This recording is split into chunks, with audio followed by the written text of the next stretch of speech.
Hey, you ever hear about a town where people couldn't stop dancing? Not out of joy, not from celebration, but something darker, something no one could explain. Tonight, we're going back to Strasbourg in the summer of 1518, when dozens of people were suddenly seized by a strange compulsion to dance, day after day until their bodies gave out. This isn't a legend, it's not folklore, it's history, and we're going to live it through the eyes of someone who was there. If stories like this spark your curiosity or help you unwind in a strange way, feel free to like or subscribe. And I'd love to know, where are you listening from and what time is it right now? Somehow, these stories always feel more real when you realize someone else, somewhere else, is listening too. Now close the door. Let the outside world fade. We're stepping into a mystery, and the music's already playing. You've just woken up in Strasbourg in the summer of 1645. The air is thick with heat and the scent of unwashed bodies. Your name is Gifford, a baker's apprentice, and you're 16 years old. Your woolen shirt sticks to your back as sweat trickles down your spine. The rough fabric scratches against your skin with every movement, a constant reminder of the discomfort of summer in the city. Your stomach growls, a hollow ache that never quite goes away these days. The good news is that you work in a bakery, so you're better off than many. The bad news is that the last few harvests have been poor, and flour is scarce and expensive. Your master can only afford to bake half as many loaves as he did 2 years ago, and what he does bake sells quickly to those who can pay. You stretch and yawn, feeling the pleasant pull in your tired muscles. The stone floor beneath your sleeping pallet is cool against your bare feet as you stand up. The small room at the back of the bakery is dark, but a thin line of gray light seeps through the shuttered window. It must be just before dawn. You know the routine by heart. First, check the dough that's been rising overnight. Then, stoke the oven until it's hot enough. Your master will arrive soon, and he expects everything to be ready. The familiar tasks help push away the lingering dreams that troubled your sleep, dreams of empty fields and hungry faces. The streets of Strasbourg are beginning to stir as you step outside to fetch water from the well. The city is waking up, but there's a heaviness in the air that has nothing to do with the summer heat. People move with slow, deliberate steps, their faces drawn and weary. 5 years of famine have left their mark on everyone. You can feel the rough cobblestones through the thin soles of your shoes. They're uneven, with gaps where dirt and waste collect. The smell is strong this morning, a mixture of human waste, rotting food, and the ever-present odor of too many people living too close together. You've grown used to it, but sometimes like now, it hits you anew and makes your empty stomach churn. The well is busy, as always. Women with large jugs and tired eyes wait their turn. Children dart between the adults, somehow finding the energy to play despite everything. You join the line, nodding to familiar faces. "Did you hear about old Villain?" a woman asks another as you wait. "They say the pox took him yesterday." The second woman makes the sign of the cross. "May God rest his soul." That's the third this month on our street alone. You shift your weight from one foot to another, feeling the ache in your calves from standing all day at the bakery. The wood of the water bucket handle is smooth from years of use, worn down by countless hands before yours. It's oddly comforting, this connection to all those who came before. When it's finally your turn, you lower the bucket into the well. The rope is rough against your palms, already calloused from work. You can hear the splash as the bucket hits the water and feel the sudden weight as it fills. Your arms strain as you pull it back up, the muscles burning with the effort. The water sloshes over the side as you set the bucket down, cooling your feet momentarily. Back at the bakery, your master has arrived. Jacob is a stern man with flour permanently embedded in the creases of his hands. His face is lined with worry these days, but he's fair and he feeds you, which is more than many masters do for their apprentices. "The oven hot yet, boy?" he asks, not looking up from the dough he's examining. "Almost." "Master Jacob," you reply, hurrying to add more wood to the fire. The heat from the stone oven washes over you in waves.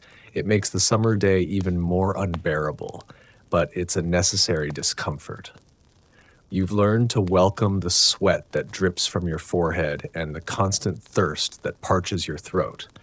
It means you're working, and work means food. As the morning progresses, the usual customers come and go. There's the widow Marguerite, who always buys the smallest loaf and makes it last for days. The merchant Herr Stolz, who can afford a fresh loaf daily for his family. The priest from the small church down the street takes bread the poorest in his parish. You know them all by now. Their habits and preferences, the way their eyes light up at the smell of fresh bread. But today, there's a buzz of something different in the air. People are talking, voices low but excited about something that happened yesterday. A woman just started dancing in the street.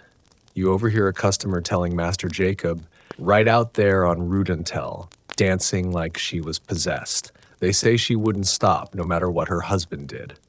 Master Jacob frowns. Possessed, you say? Did they call for a priest? But it did no good. She danced all day and into the night. Some say she's still at it this morning. You try not to listen too obviously, but your curiosity is piqued. A dancing woman. It sounds like the kind of strange tale that spreads through the city from time to time, usually amounting to nothing.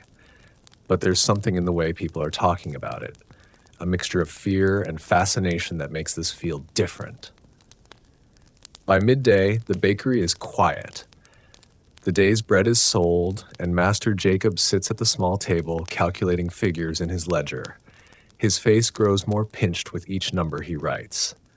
You sweep the floor, careful not to disturb him, the broom's bristles making a soft, rhythmic sound against the stone. "Gifford," he says suddenly, looking up, "take these 2 loaves that didn't sell to your mother.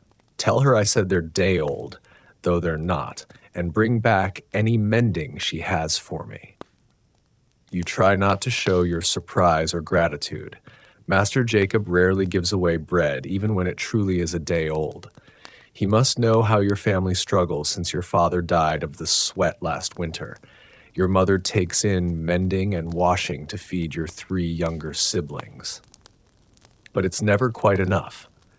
"Thank you, master," you say, carefully wrapping the still fresh loaves in a clean cloth.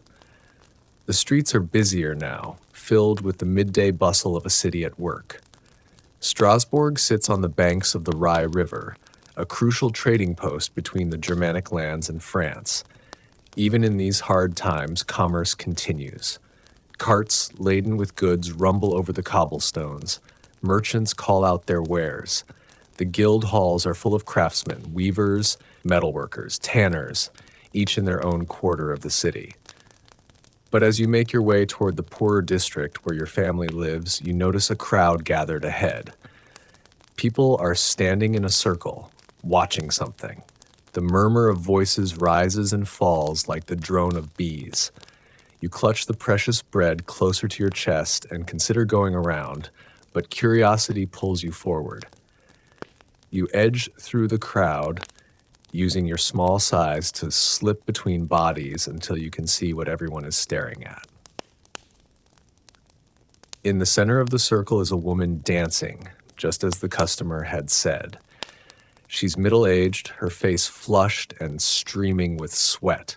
Her clothes, a simple housewife's dress and apron, are soaked through and dirty as if she's been wearing them for days.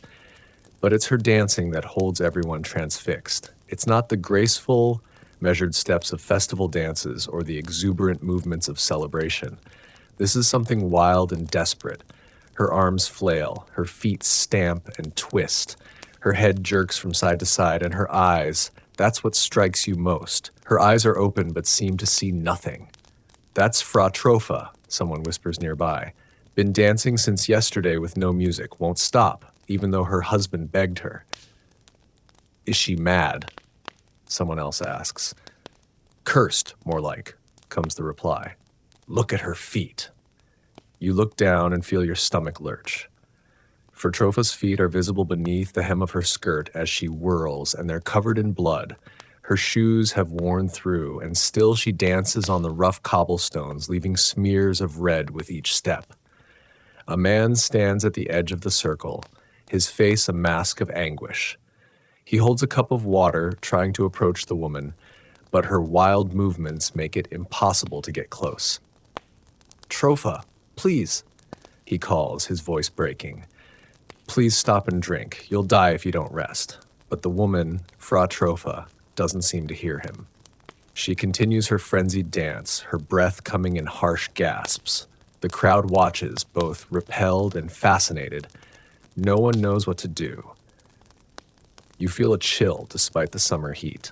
There's something deeply wrong about this scene. A woman dancing herself bloody while a crowd gawks. You back away, suddenly eager to be gone, to be safe in your mother's small house with your siblings. The rest of your journey passes in a blur. You can't stop thinking about Friofa's unseeing eyes and bloody feet. By the time you reach your home, a tiny one-room dwelling squeezed between other similar houses, your heart is racing as if you'd been running. Your mother's face lights up when she sees the bread. She's seated by the window, taking advantage of the light to stitch a torn shirt. Your youngest sister, Greta, just 4 years old, plays quietly in the corner with a doll made of straw and scraps. Your brothers, Hans and Friedrich, are out, probably running errands or looking for odd jobs to earn a few coins. Gifford, your mother says, setting aside her sewing to take the bread, this is too much. Is Jakob sure he can spare it? He said to tell you they're day old, you reply with the white lie your master instructed, and to ask if you have any mending for him. She smiles, seeing through the pretense but grateful nonetheless. I finished his shirts yesterday. Tell him thank you from all of us. You help your mother slice one of the loaves, the knife soaring through the crust with a satisfying sound. The bread is still soft inside, and the aroma makes your mouth water. Greta comes running at the sight of food, her small hands reaching eagerly. As you eat, you tell your mother about the dancing woman. Her face grows serious as she listens. Stay away from such things, Gifford, she says. If it's a curse or a possession, it could spread. Listen, we have enough troubles without inviting more. You nod, but secretly you're not sure you can stay away. There was something compelling about the strange spectacle, something that tugs at your mind even now. After eating and spending a precious hour with your family, you head back to the bakery. The crowd has dispersed from where Fra Tropha was dancing, but as you pass, you notice dark stains on the cobblestones. Blood, dried now in the heat of the day. You walk faster. The afternoon at the bakery is spent preparing for tomorrow, sifting flour, mixing dough that will rise overnight, cleaning the equipment. It's hot, repetitive work, but you lose yourself in its rhythm. By the time evening comes, your arms ache and your back is stiff, but there's satisfaction in a day's work completed. Master Jacob seems preoccupied as he locks up the bakery. Strange business, this dancing woman, he mutters, more to himself than to you. Reminds me of stories my grandfather told from when he was young. A whole village taken with dancing fever, he said. Thought it was just an old man's tale. You're about to ask more when a commotion down the street catches your attention. Raised voices, a shout of alarm. Master Jacob frowns and hesitates. Then curiosity wins out. Come, boy, let's see what new trouble this is. You follow him toward the noise, which grows louder as you approach. Turning a corner, you see another crowd gathered, larger than before. In the center, illuminated by the golden light of the setting sun, is Fra Tropha. She's still dancing, her movements now slower but no less relentless. Her husband is there again, supported by friends, his face hollow with exhaustion and fear. But that's not what has caused the commotion. Next to Frau Traffa, matching her step for stumbling step, is another woman, and beside her, a man has begun to twitch and jerk in the same uncontrolled way. 3 people now, all dancing as if they cannot stop, all with the same unseeing stare. A chill runs down your spine as you watch. One woman dancing strangely could be madness or maybe drunkenness, though Fraffa doesn't look like a woman who frequents taverns. But 3 people, all with the same affliction, that suggests something else entirely. Around you, people are crossing themselves and whispering prayers. Some back away, fear plain on their faces. Others press closer, unable to tear their eyes away from the macabre dance. You feel rooted to the spot, your heart pounding in your chest. "St. Vitus, save us," Master Jacob murmurs beside you, making the sign of the cross. It's spreading. You've heard of St. Vitus before. The martyr who was tortured but emerged unharmed from a cauldron of boiling lead and tar, only to be thrown to lions who merely licked his hands. He's the patron saint of dancers and those with trembling limbs. People pray to him for protection against the dancing curse. The crowd parts suddenly as several city guards push through, followed by a man in the fine clothes of a physician. He observes the dancers with a clinical eye, then turns to consult with the guards. You're too far away to hear what they say, but their grave expressions tell you enough. "Come, Gifford," Master Jacob says, putting a hand on your shoulder. "There's nothing we can do here, and I dislike the feel of this. Best to be home before dark." You nod and turn to follow him, but not before taking one last look at the dancers. As you do, the man who had just joined the dance catches your eye. For a brief moment, his gaze seems to clear, and you could swear he looks directly at you with an expression of pure terror before the unseeing glaze returns and he spins away. That night, you lie on your pallet in the back of the bakery, unable to sleep despite your exhaustion. The image of the dancers plays over and over in your mind, the blood on their feet, the mindless, endless motion, the look of terror in that man's eyes. Outside, the city is quieter than usual. Few people venture out after hearing about the strange affliction. The silence makes it easy to hear the distant sound carried on the night air, the rhythmic slap of feet on stone continuing without pause through the darkness. You pull your thin blanket tighter around you.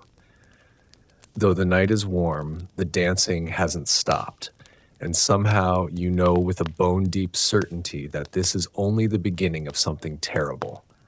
As you finally drift towards sleep, your body heavy with exhaustion, you find yourself unconsciously tapping your foot in rhythm with the distant sound of dancing. You force yourself to stop, a flutter of fear in your chest. In the morning, you tell yourself, things will make more sense in the morning. But deep down, you know that Strasbourg has changed. Something has been set in motion that won't be easily stopped. Your eyes close at last, and you fall into uneasy dreams filled with endless dancing and the haunting gaze of St. Vitus, watching impassively as his curse spreads through the streets of your city. And as the night deepens, somewhere in Strasbourg, Fraffa dances on, her feet leaving bloody prints as she moves without rest, without reason, without choice. The dance has begun, and no one knows when or if it will end. The scent of fresh bread usually wakes you gently, but this morning, it's Master Jacob's hand roughly shaking your shoulder that pulls you from sleep. Your dreams had been fitful, full of stomping feet and twisting bodies that wouldn't stop moving. Up, boy, he says, his voice gruffer than usual. We've much to do today. You blink away sleep, feeling the grit in your eyes and the dryness in your mouth. Your tongue feels thick, stuck to the roof of your mouth. The familiar ache of hunger gnaws at your belly, sharper after yesterday's unusual feast of fresh bread. It's strange how quickly your body comes to expect such things. More dancers in the night, Master Jacob says as you struggle to your feet. The stone floor sends a shock of cold up through your soles. 7 now, they say. The city council is meeting about it. 7 dancers. The news hits you like a physical blow. Yesterday there were 3. The day before, only Frafa. It's growing, just as you feared. You splash water on your face from the small basin, the shock of cold helping to clear your head. The water smells faintly of minerals from the well, an earthy scent that reminds you of rain. You run wet fingers through your hair, trying to tame it without the luxury of a comb. As you begin your morning tasks, stoking the fire and checking the dough, your mind keeps returning to the dancers. You picture them moving through the night, their bodies refusing to rest, even as exhaustion must have claimed them. Did they collapse? Did anyone help them? Or are they still dancing even now as the sun rises over Strasbourg? The morning passes in a blur of flour and fire. Master Jacob sends you to the market with strict instructions to buy only what's on his list. A small sack of flour, salt, and, if the price is right, some honey. Money is exchanged with careful attention. Every coin matters these days. If the market is buzzing with talk of the dancers, you catch snippets as you move from stall to stall. Right through the night, they say. Blood everywhere, and still they dance. St. Vitus's curse. Mark my words. The flour merchant, a heavy-set woman with strong arms from carrying sacks all day, leans close as she measures out your purchase. They've moved them to the guild hall, she says, her voice low. The dancers can't have them blocking the streets, can we? Council's brought in a physician from the university to examine them. Your curiosity burns. Has anyone stopped dancing yet? You ask. She shakes her head, her double chin wobbling. Not a one, though. Fra Trafa collapses now and then from exhaustion. They pour water down her throat when she does. Then up she gets again. It's not natural, I tell you. You hand over Master Jacob's money, feeling the weight of the coins leave your palm with a mixture of regret and relief. Regret because you know how hard-earned those coins are.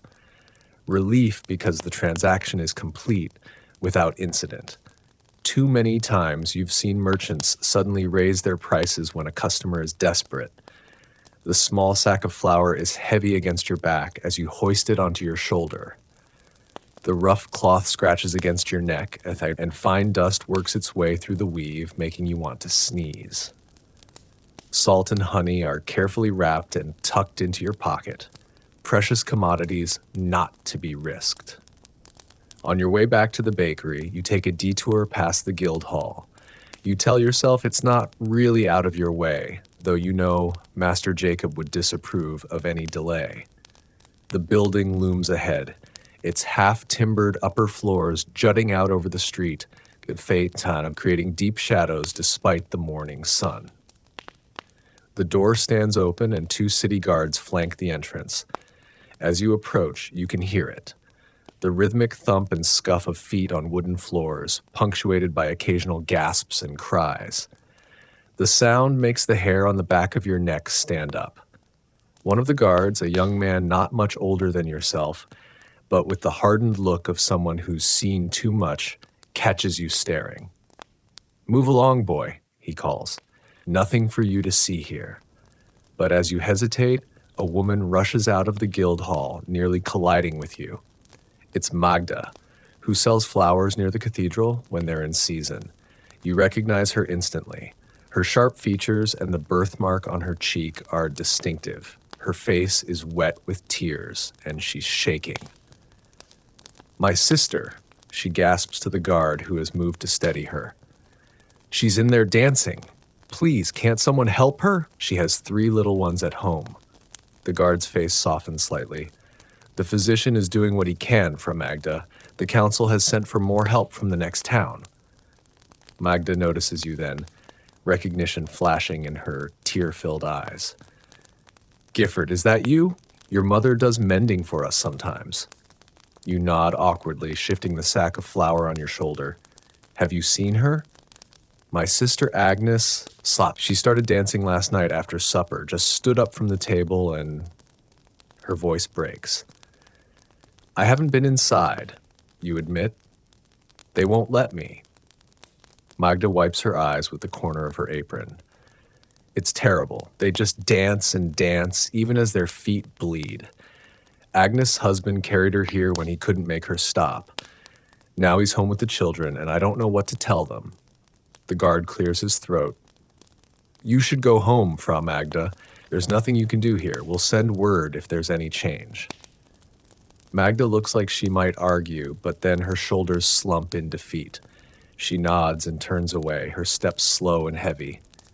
You should go too. Master Jacob will be waiting for the flower, but something keeps you rooted to the spot. The sound of the dancing pulls at you, a rhythm that seems to match your heartbeat. Then, from inside the guild hall, a new sound rises, a scream, high and terrible, cut short as suddenly as it began. The guards exchange alarmed glances, and one rushes inside. That breaks your trance. Clutching the flower tighter, you turn and hurry away, your feet slapping against the cobblestones in a pace that uncomfortably echoes the dancer's rhythm. By the time you reach the bakery, you're breathing hard, as much from fear as exertion. Master Jacob takes one look at your face and frowns. You went by the guild hall, he says. It's not a question, you nod, unable to lie. I heard them dancing and screaming. Master Jacob sighs, taking the flower from you with strong, sure hands. His fingers are dusted white, the nails rimmed with dough. Curiosity will be the death of you, boy. Now help me with this bread before we lose the day entirely. You work in silence for a while, the familiar tasks soothing your frayed nerves. Kneading dough is rhythmic too, but it's a productive rhythm, one you control. Push and fold, push and fold. The dough is alive under your hands, responding to your touch, becoming something sustaining. As the morning wears on, customers come and go.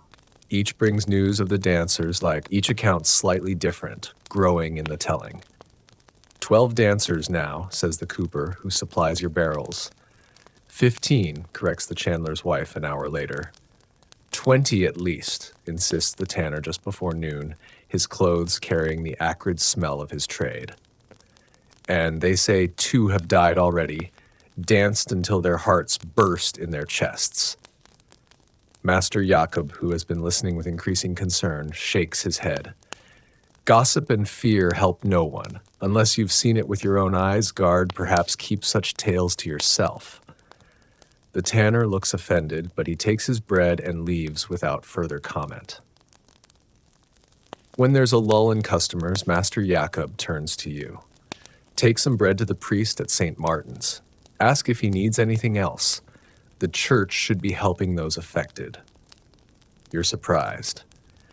This is more charity than Master Jacob usually dispenses. But the times are unusual, and fear has a way of turning even the most frugal hearts generous. The loaves are still warm as you wrap them in cloth, the heat seeping through to your hands. It's a pleasant sensation against the perpetual chill that seems to have settled in your bones despite the summer heat. The weight of the bread is comforting too, solid, real, normal in a world that suddenly seems anything but. St. Martin's Church is a small stone building, nowhere near as grand as the cathedral, but beloved by its parish. The heavy wooden door creaks as you push it open, and the smell of incense envelops you. It's cool inside, the thick walls keeping out the summer heat, and dim, except for the colored light filtering through the stained glass windows and the flicker of prayer candles. Father Lucas is at the altar, his back to you as he kneels in prayer. You wait respectfully, taking in the familiar sights, the wooden crucifix hanging above the altar, the rows of simple benches, the statues of saints watching from their niches. One of those saints is Saint Vitus, you realize with a start. You've never paid him much attention before, but now you study his carved face carefully. He looks young, almost a boy, with a serene expression that seems at odds with his terrible martyrdom. In his hand, he holds a palm frond, symbol of his triumph over suffering. At his feet is a small carved lion, its posture one of submission rather than menace. Gifford, Father Lucas says, making you jump. He's finished his prayers and turned to find you staring at the saint. What brings you to God's house today? You hold out the bread.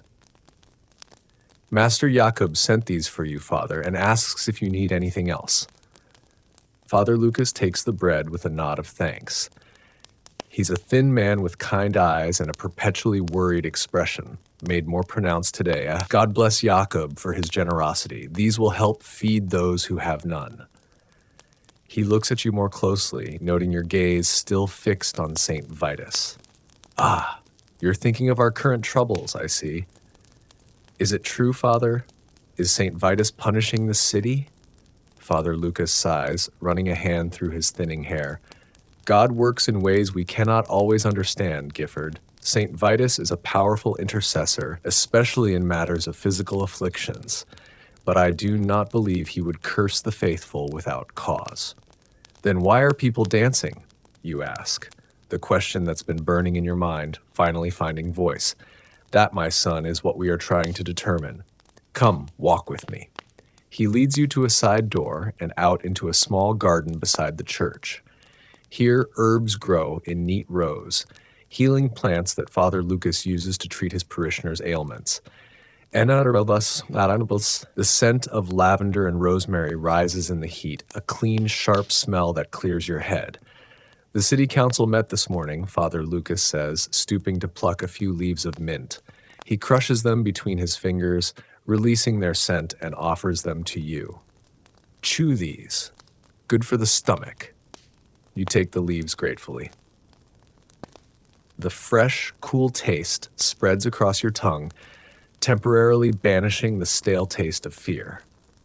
The physician they consulted believes the dancers suffer from an excess of hot blood. Father Lucas continues, a physical ailment, not a spiritual one. He has recommended that they be allowed, encouraged even, to dance until the sickness passes out of them through their sweat. You frown, remembering the bloody feet, the expressions of pain on the dancers' faces. But they're suffering, Father. They look like they want to stop, but can't. Father Lucas nods, his face grave. Yes, that is the troubling part. If it were truly just an excess of humors, the natural exhaustion of the body would eventually bring rest. But these poor souls continue beyond all natural limits. He looks at you with sudden intensity. Have you felt any urge to dance yourself, Gifford? Any strange compulsions? The question startles you. No, Father, but you hesitate, unsure whether to voice your secret fear. Speak freely, child. This is a place of truth. Last night, as I was falling asleep, I found my foot tapping to the rhythm of the distant dancing. I made myself stop. Father Lucas's expression is unreadable. Perhaps it was just the natural mimicry of the body, hearing a rhythm and matching it, or perhaps he trails off, then shakes himself. In any case, you were wise to stop, and you should pray to St. Vitus for protection. Will you go to the guild hall, Father, to help the dancers? I have been called there this afternoon. The council wants both medical and spiritual counsel. He looks troubled. I will do what I can, though I fear it may not be enough.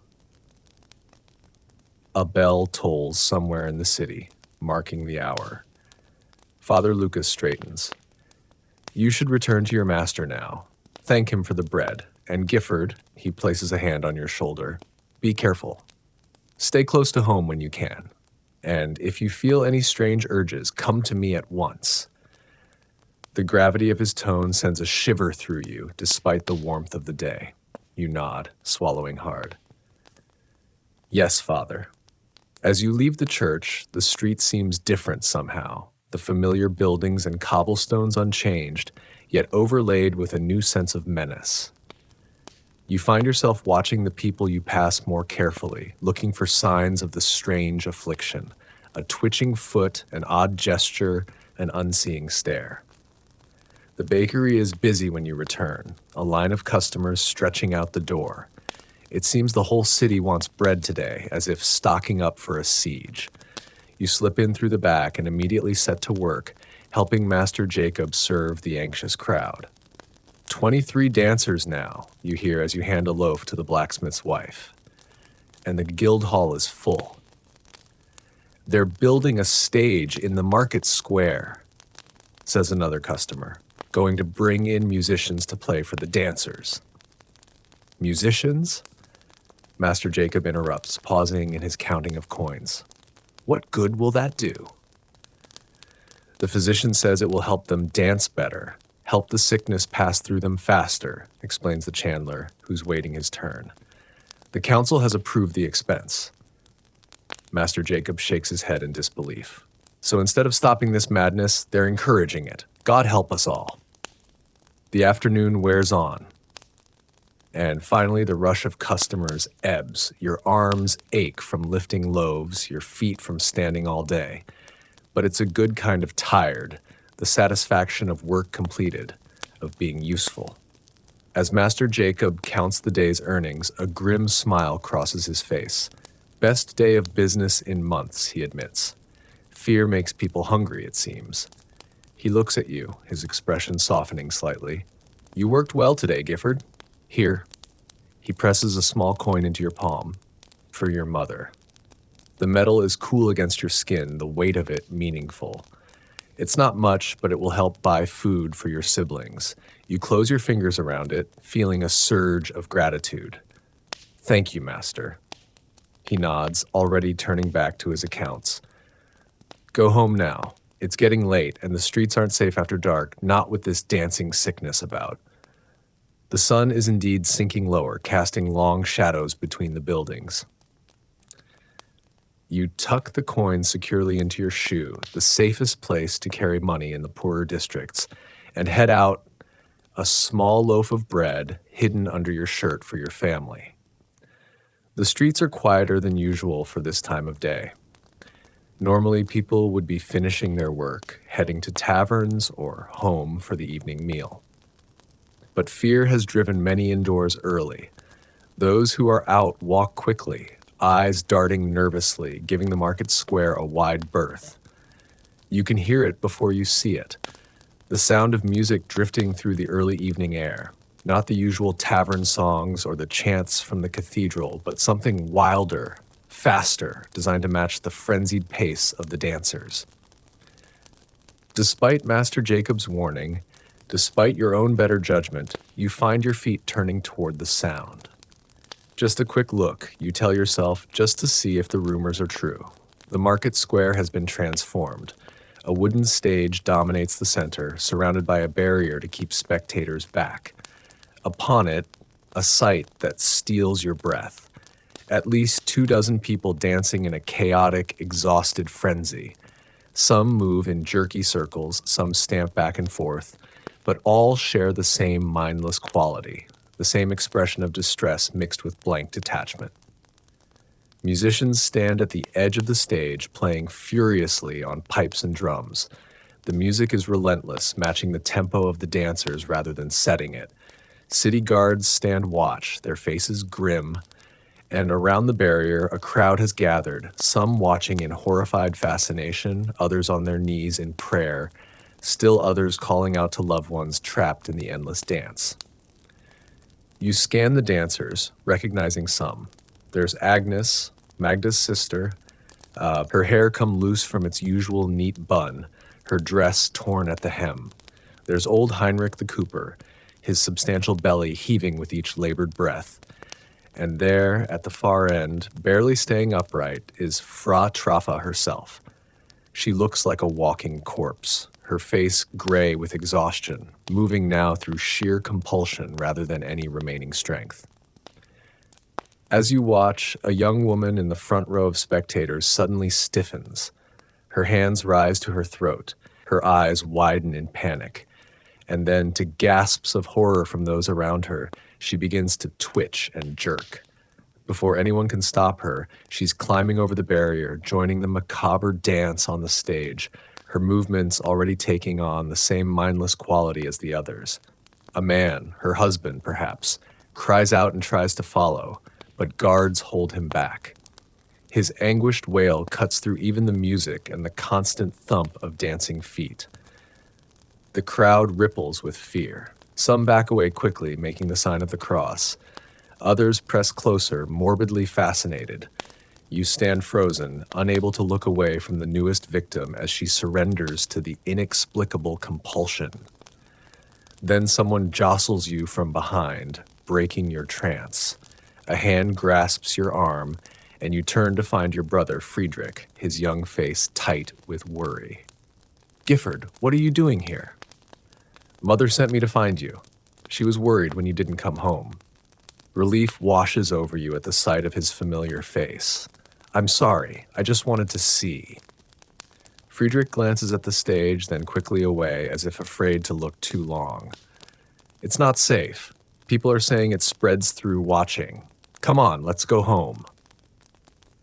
You let him pull you away, his hand gripping yours tightly. As you both hurry through the darkening streets, you notice he's keeping a specific rhythm, deliberately breaking his steps, changing pace, as if to avoid falling into any pattern that might trigger the dancing curse. You find yourself doing the same, focusing on the uneven placement of your feet, the irregular rhythm of your breath, anything to keep from matching the beat that still echoes in your ears, the relentless rhythm of the dancers that seems to have worked its way into the very pulse of the city. By the time you reach home, darkness has fallen completely. Your mother stands in the doorway, a small lamp in her hand, her face relaxing in relief when she sees you both. "Thank God," she says, ushering you inside. "With this madness in the streets, I feared."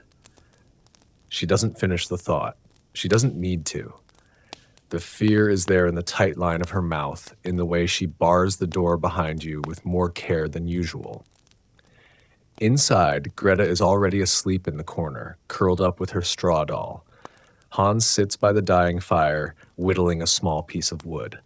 He looks up briefly as you enter, then returns to his task, but not before you catch the worry in his eyes, too. Your mother takes the bread you've brought with murmured thanks, breaking it into portions. The coin from Master Jacob you press into her hand privately, seeing the momentary relaxation in her expression at this unexpected blessing. As your family eats their meager meal in the flickering firelight, the conversation inevitably turns to the dancers. They say it's up to 30 now, Hans reports, having spent the day running errands through the city, and 2 have died already. Your mother shushes him with a glance at Greta, though the little one sleeps on, oblivious. "No such talk at the table," she says firmly. "We will not invite fear into our home." But fear is already here, you think, looking at their tense faces, the way everyone sits a little closer together than usual. It came with the first step of Fraffa's dance, and it's been growing ever since, spreading through Strasbourg as surely as the dancing itself. Later, as you lie beside your brothers on the pallet you share, sleep eludes you. Every time you close your eyes, you see the dancers, their desperate movements, their bleeding feet, their unseeing eyes. And underneath it all, the rhythm continues, a pulse that seems to beat in the very walls of the city. Thump, thump, thump. The sound of feet that cannot stop. Somewhere in the darkness, a dog howls, a long, mournful sound that raises goosebumps on your arms. Beside you, Friedrich murmurs in his sleep, his legs twitching. You place a gentle hand on his ankle, stilling the movement, and he settles again. Tomorrow will bring more dancers. You're certain of it. More fear, more desperate attempts to understand or cure this strange affliction, more prayers to St. Vitus, who watches with impassive stone eyes from his niche in the church. The dancing plague has taken hold of Strasbourg, and you can feel it tightening its grip with each passing hour as sleep finally claims you. One thought circles in your mind. Will any of you be spared? Morning comes with the sound of the cathedral bells, their deep tones vibrating through the air and into the small house where you've spent the night. Your body feels heavy, your limbs weighted with fatigue despite your sleep. The pallet beneath you is thin, offering little cushion from the hard-packed earth floor, and your back aches from the uneven surface. You lie still for a moment, listening to the soft breathing of your siblings around you. Greta has curled against your side in the night, her small body radiating warmth like a little furnace. Her hair tickles your chin, smelling of wood smoke and the lavender your mother sometimes tucks among your belongings to ward off fleas. You should get up. Master Jacob will be expecting you at the bakery, and the streets aren't safe to traverse alone these days, but the weight of sleep pulls at you, tempting you back into its embrace. Just a few more moments, you think, as your eyelids grow heavy again. Then your mother's voice cuts through the drowsy stillness. Gifford, time to rise. You open your eyes to find her already dressed, her hair neatly covered with a linen cap. The lines around her eyes seem deeper this morning, her mouth set in a grim line. She hasn't been sleeping well. None of you have, really, since the dancing began. I'll walk with you to the bakery, she says, her tone brooking no argument. After yesterday, I don't want any of you children going about alone. The memory of the newest dancer joining the afflicted flashes through your mind, the way she stiffened suddenly, the panic in her eyes before they glazed over. A shiver runs down your spine, despite the summer morning's warmth. Yes, Mother, you agree, carefully extricating yourself from Greta's sleepy grasp. The little one murmurs but doesn't wake, rolling over to press against Friedrich instead. You dress quickly in your simple clothes, the same ones you wore yesterday, as you own only 2 sets. The woolen tunic is scratchy against your skin, and your shoes pinch slightly at the toes. You're growing again, but there's no money for new footwear until these fall apart completely.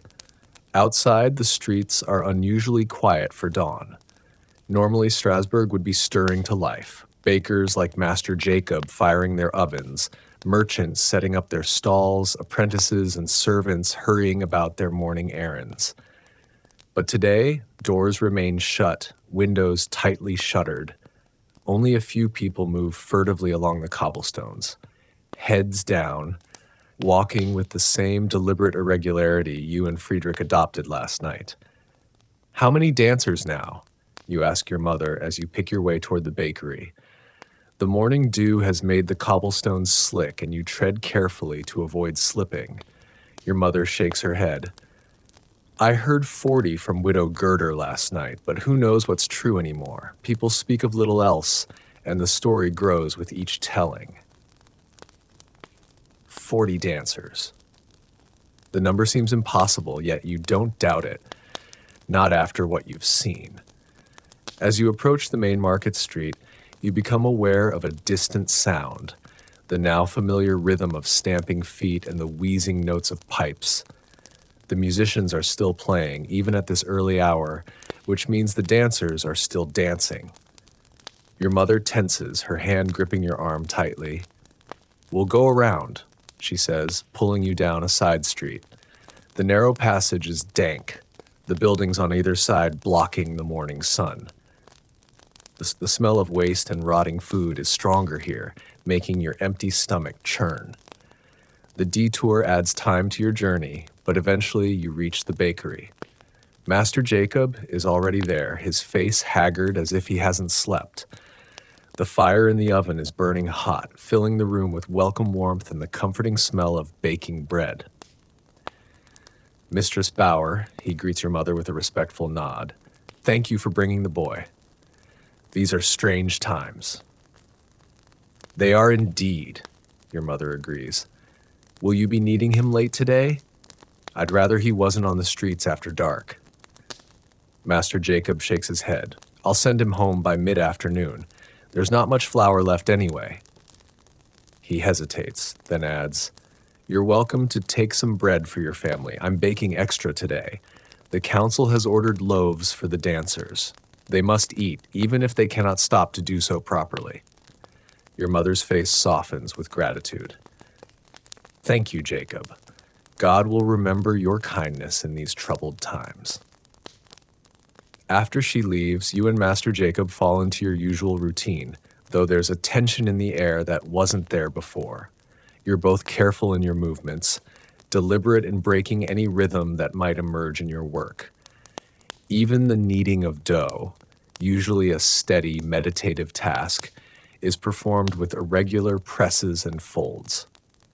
Did you see them? You ask finally, unable to contain your curiosity any longer. The dancers, have they really reached 40? Master Jacob sighs, wiping sweat from his brow with a flour-covered forearm. 47 when I passed the market square at dawn. The stage can barely hold them all now. He looks at you sharply. You keep away from there, you hear me? Whatever this is, it spreads through watching. 3 more joined just as I was looking, stepped right up and started moving just like that. A chill runs through you despite the heat of the bakery. But if no one watches them, who will help them? They need water, food. The council has appointed certain men for that task, guards and physicians who seem resistant to the dancing fever. They wear hoods over their faces, with just slits for the eyes so they cannot see the full movements. Master Jacob shakes his head. Like something from a nightmare, Gifford men in hoods forcing water down the throats of people who dance without ceasing, their feet bloody pulp beneath them. The image is so vivid, so terrible, that you have to look away. Your hands tremble slightly as you shape a loaf of bread, the dough cool and alive beneath your fingers. The bishop is coming today, Master Jacob continues after a while. From the cathedral, they say he'll perform a mass blessing, try to drive out whatever evil has taken hold of our city. Hope flickers in your chest. The bishop is a powerful man, both politically and spiritually. If anyone can end this curse, surely he can. Do you think it will work? Master Jacob doesn't answer immediately. He stares into the flames of the oven, his face illuminated in the golden light.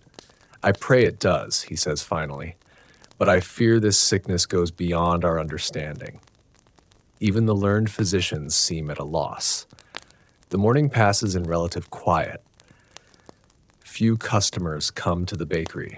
People are staying home when they can, venturing out only for absolute necessities. Those who do arrive are tense, jumping at sudden sounds, their eyes darting nervously, as if expecting the dancing fever to strike them at any moment.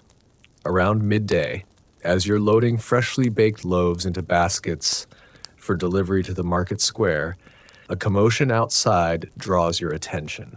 The sound of many voices raised in song drifts through the open door, a solemn, powerful chant that sends goosebumps along your arms. The procession, Master Jacob says, wiping his hands on his apron. Come, boy, we should witness this.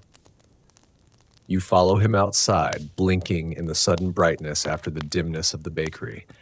The street is lined with people now, all facing the same direction, many kneeling in reverence. Moving slowly down the center of the street is a procession of monks in dark robes, their voices raised in a Latin hymn that seems to purify the very air it passes through. Behind them come priests in their vestments, swinging censers that release sweet-smelling smoke into the air. At the center, walking beneath a canopy of rich cloth held by 4 noblemen, is the bishop himself. You've seen the bishop only once before during a special mass at the cathedral. He's an imposing figure, tall and straight-backed despite his age, with a face that speaks of both severity and compassion. His robes are magnificent, embroidered with gold thread that catches the sunlight. On his head sits the bishop's mitre, making him seem even taller. In his hand he carries his crozier, the shepherd's staff that symbolizes his role as guardian of his flock. As the procession passes, people reach out hoping to touch the bishop's robes or receive his blessing. Master Jacob removes his cap, bowing his head in respect. You do the same, feeling a strange mix of awe and desperate hope. Surely such a holy man can drive away whatever has taken hold of Strasbourg. The procession continues toward the market square where the dancers are. You feel a powerful urge to follow, to witness what happens when the bishop confronts the dancing plague, but Master Jacob's hand on your shoulder stops you. Back to work, he says quietly. The bread won't bake itself, and those poor souls will need food, blessing, or no blessing. You nod reluctantly and return to the bakery, though your mind remains with the procession. As you work, you strain your ears for any sound that might indicate the outcome of the bishop's intervention. Cheers of joy if the dancers are cured, perhaps, or cries of dismay if they continue their relentless movement. But there is only the distant, continuing rhythm of the dance and the occasional toll of the cathedral bells marking the hours. By mid-afternoon, as promised, Master Jacob sends you home with a loaf of bread for your family and strict instructions to go directly there. No detours. But as you leave the bakery, you notice a small crowd gathered at the corner, listening intently to a man speaking rapidly. Curiosity pulls you closer, though you remain at the edge of the group, ready to slip away if needed. The speaker is a merchant by his dress, his face flushed with emotion as he gestures wildly. "Saw it with my own eyes," he's saying. The bishop blessed them, prayed over them, even touched some with his holy staff, and still they danced. One woman collapsed right at his feet, foaming at the mouth like one possessed, then rose again and continued her ungodly movements. Murmurs of fear ripple through the crowd. Someone makes the sign of the cross. A woman begins to weep softly. The bishop has ordered a day of fasting and prayer. The merchant continues, says we must all cleanse our souls of sin, for this plague is surely a punishment from God. What of the dancers? Someone asks. Will they be moved to the cathedral for more prayers? The merchant shakes his head. They remain at the market square. The physicians still believe it's a malady of the body, not the soul. They've brought in more musicians, if you can believe it, saying the dancers must exhaust the sickness from their blood. You've heard enough. With a sense of growing dread, you hurry away, the bread clutched tightly to your chest. If even the bishop's blessing couldn't stop the dancing, what hope is there? The thought sends ice through your veins despite the summer heat. The streets seem more threatening now, the shadows between buildings deeper and more ominous. You find yourself walking faster, your eyes fixed on the ground before you. Don't look up. Don't watch anyone who might be dancing. Don't fall into a rhythm. The rules for survival in Strasbourg have changed so quickly. A flicker of movement in a doorway makes you start, but it's only a cat slinking along the wall. Its yellow eyes regard you wearily before it disappears into a narrow alley. The brief fright has set your heart pounding, the blood rushing in your ears in a rhythm that suddenly seems dangerous. You deliberately break your stride, counting unevenly in your head. 1, 2, pause. 1, pause. 3, anything to disrupt the pattern. You're so focused on controlling your steps that you almost collide with someone coming around the corner. Strong hands steady you, and you look up to see Father Lucas, the priest from St. Martin's. His face is drawn with exhaustion, his clerical robes dusty. "Gifford," he says, recognition dawning in his tired eyes. "You should not be out alone." "Master Jacob sent me home early," you explain, showing him the bread. "I'm going straight there, I promise." He nods but doesn't release your arm. "I'll walk with you. These streets are not safe for anyone alone, least of all a child." Though you want to protest that you're not a child, 14 is nearly a man, you're grateful for the company. Father Lucas's presence is reassuring, solid, in a world that seems increasingly unstable. "Were you at the bishop's blessing, Father?" you ask as you walk together. A shadow crosses his face. "I was. It was not what we had hoped for. The dancers didn't stop. No, The word falls heavily between you. They continued as before. Some even seem to dance more frantically in the bishop's presence, as if he stops, perhaps realizing he's speaking too freely to a young person. As if what, Father? He sighs, looking suddenly older than his years, as if whatever drives them fears the holy presence, yet cannot be overcome by it. It is troubling, Gifford, very troubling. You walk in silence for a while, each lost in thought. The distant sound of the dancers is always there now, a constant reminder of the plague that has the city in its grip. It's almost like the beating of Strasbourg's heart growing more frantic as the sickness spreads. Have you felt any unusual urges? Father Lucas asks suddenly, his voice low. Any compulsion to move in ways you cannot control? The question makes your skin prickle with apprehension. No, Father, but I'm careful not to watch the dancers directly, and I try not to fall into rhythmic patterns when I walk or work. He nods approvingly. Good. Continue to be vigilant and pray, Gifford. Pray for protection for yourself and your family. Will God hear us, Father, if even the bishop's blessing couldn't stop the dancing? Father Lucas stops walking, turning to face you fully. His eyes are intense, burning with conviction. God always hears us, Gifford. Always. But sometimes his answer is not what we expect, or comes in ways we do not immediately recognize. We must have faith that he has a purpose, even in this suffering. The words are meant to comfort, but they leave you cold. What purpose could there be in people dancing themselves to death? What divine plan includes bloody feet and broken bodies driven beyond endurance?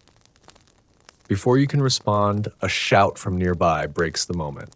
You both turn to see a woman running toward you, her face a mask of terror. Father, come quickly. It's my husband. He started to dance. Father Lucas's expression shifts immediately to one of determination. He squeezes your shoulder briefly. Go home. Home, Gifford. Directly home. I must attend to this. Then he's gone, hurrying after the distraught woman, his robes billowing behind him. You stand frozen for a moment, the bread still clutched to your chest, before forcing yourself to move again, one foot in front of the other, deliberately irregular all the way home. When you finally reach your family's small house, you find it unusually crowded. Your mother is there, of course, with Greta on her lap, but so are Hans and Friedrich, who would normally be out looking for odd jobs at this hour, and with them is Magda, the flower seller, whose sister Agnes was among the early dancers. They all look up as you enter, relief visible on your mother's face. Thank God, she murmurs. I was about to send Friedrich to find you. I came straight home, you say, handing her the bread. Master Jacob sent this for us. Magda is weeping quietly, her face buried in her hands. Your brothers sit awkwardly beside her, clearly unsure how to comfort the adult woman. Greta watches with wide, solemn eyes, her small fingers twisting in the fabric of your mother's skirt. What's happened? You ask, though part of you doesn't want to know. Your mother sighs, her free hand reaching out to stroke Magda's hair gently. Agnes died an hour ago. She collapsed on the stage and could not rise again. The news hits you like a physical blow. Agnes, vibrant, laughing Agnes, who always slipped you a flower when you passed her stall, is gone. You remember seeing her dancing just yesterday. Her hair loose and wild, her eyes vacant, and now she's dead. Another victim of this incomprehensible plague. Her poor children. Magda sobs. What will become of them? Her husband can barely feed them in the best of times, and now they will come here. Your mother says firmly, we will make room. What's a few more mouths when we already have 4 children to feed? She looks at you, her eyes conveying what her words do not. That this will mean even tighter rations, even more careful management of their meager resources. But what choice is there? No one in Strasbourg would turn away orphan children. Not with the specter of the dancing plague hanging over the city. Any family could be next, any parent taken by the mysterious affliction. There is safety only in community, in caring for one another when disaster strikes. I can work more hours at the bakery, you offer. Master Jacob might pay you a bit more if you take on extra tasks. Your mother nods, a small smile softening her tired face. We will manage, as we always have. But as the afternoon wears on and arrangements are made for Agnes's children to be brought to your already crowded home, you can't shake the feeling that managing is becoming harder by the day. The dancing plague shows no sign of abating. If anything, it's growing stronger, claiming more victims with each passing hour. And beneath it all runs the constant, terrible rhythm of the dancers, audible even here in your home when the wind blows from the direction of the market square. It seems to have worked its way into the very heartbeat of the city, a pulse that grows more frantic as Strasbourg itself succumbs to the incomprehensible fever. That night, as you lie awake, listening to the soft breathing of your siblings, now joined by Agnes's two small sons, who finally cried themselves to sleep in your mother's arms, you find your thoughts returning to Saint Vitus. What does the saint want from Strasbourg? Why has he cursed the city so terribly? Or is it a curse at all? Or simply a sickness that no one understands? The questions circle in your mind like the endless movements of the dancers themselves, offering no rest, no peace. Outside, the summer night is thick with heat and fear, and somewhere in the darkness, feet continue to stamp and bodies to twist in their relentless, fatal dance. Morning comes with the sound of crying. Agnes's youngest son, Thomas, just 4 years old, has woken, confused and frightened, calling for his mother. Your own mother gathers him into her arms, rocking him gently and murmuring soft reassurances. But the child is inconsolable.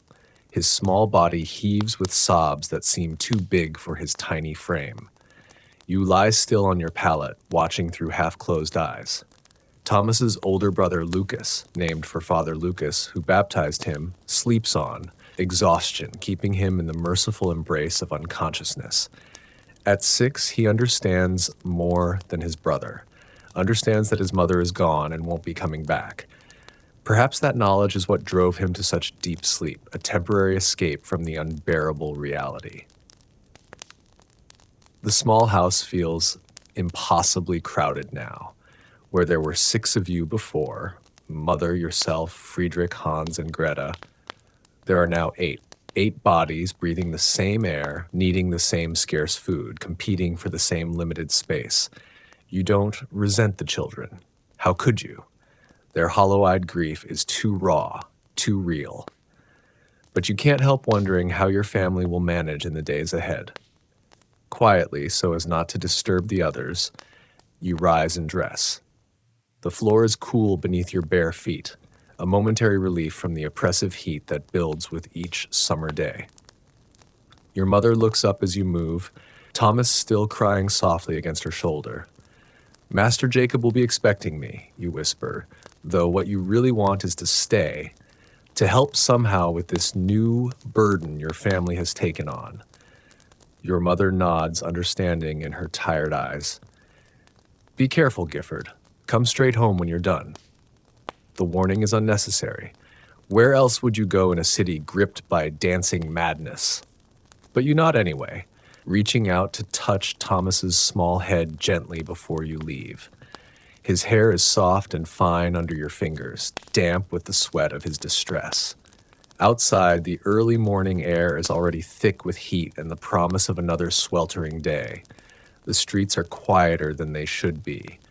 Even at this hour, few people venture out unless they must, and those who do walk with the now familiar, irregular gait that has become Strasbourg's new normal.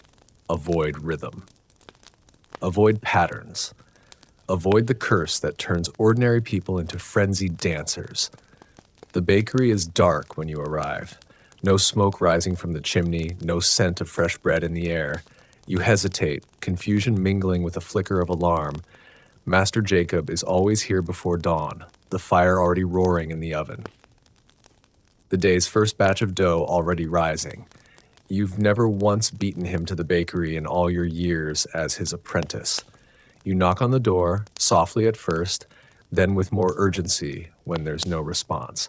The wood is solid beneath your knuckles, the sound seeming overloud in the morning quiet. Still nothing. The fear that's been your constant companion these past days surges suddenly.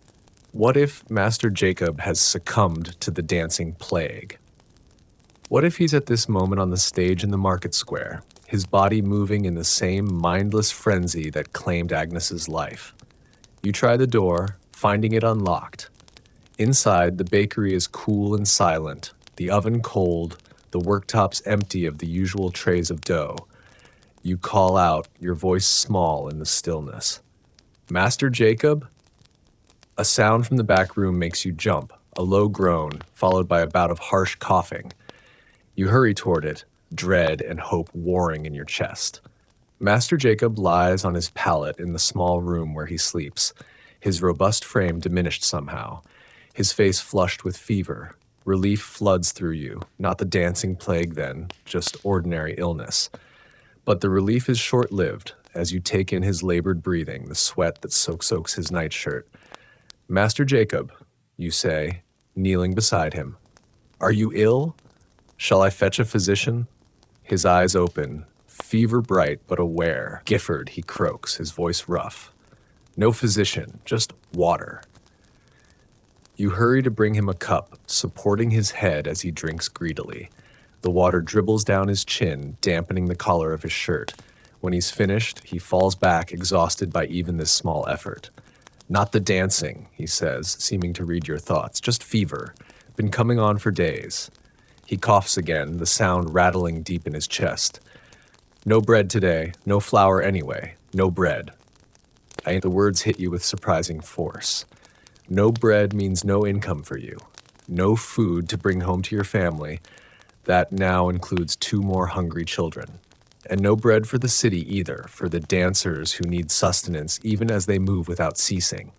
What should I do, you ask, suddenly feeling very young and uncertain. Master Jacob's hand finds yours, his skin burning with fever. Go home, he says. Keep your family safe. This will pass one way or another. His eyes close, exhaustion claiming him again. You sit there for a long moment, watching the rise and fall of his chest, listening to the wheezing of his breath. Master Jacob has been a constant in your life since your father apprenticed you to him at age 10. Not a kind man exactly, but fair and steady. To see him laid low by illness is deeply unsettling. Another foundation stone of your world shifted out of place. Finally, you rise. There's nothing you can do for him here except ensure he has water within reach. You fill a jug and place it beside his pallet, along with a cup. Then, with a last look at his sleeping form, you leave the bakery, locking the door behind you. The streets are beginning to fill with people now, though nothing like the usual bustle of a Strasbourg morning.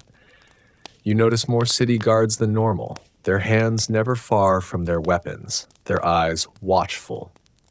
There's tension in the air, a coiled anticipation, as if the city itself is holding its breath, waiting for some new calamity.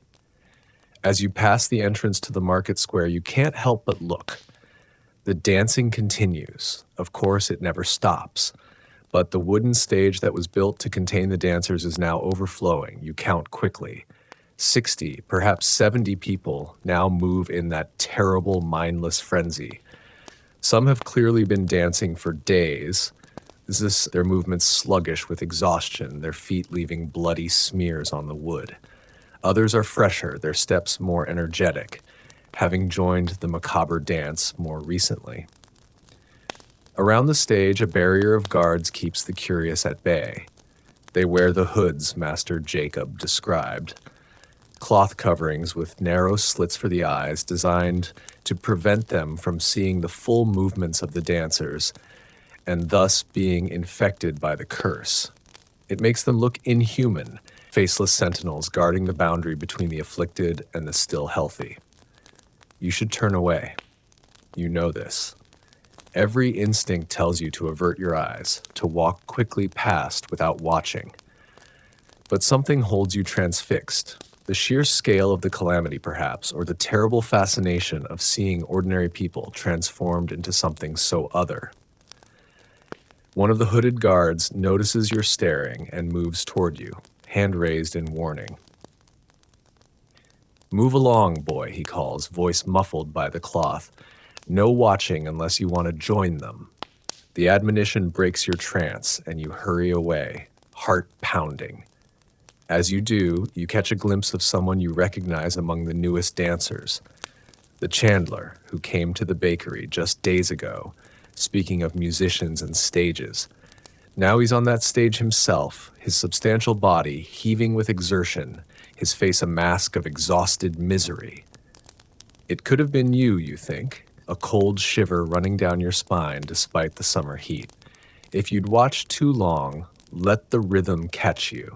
It could have been you dancing until your heart gave out, or your feet were too bloody to support you. The thought speeds your steps homeward, though you're careful to maintain the irregular gait that has become second nature. At one point, you find yourself unconsciously falling into a pattern, 1, 2, 1, 2, and deliberately stumble, breaking the rhythm, your heart racing with momentary panic. When you reach home, you find chaos. Thomas is still crying, his small face red and swollen. Greta is fighting with Agnes's older son, Lucas, over a wooden toy. Friedrich and Hans are arguing about something, their voices rising in frustration, and your mother stands in the middle of it all, one hand pressed to her forehead, looking as close to defeat as you've ever seen her.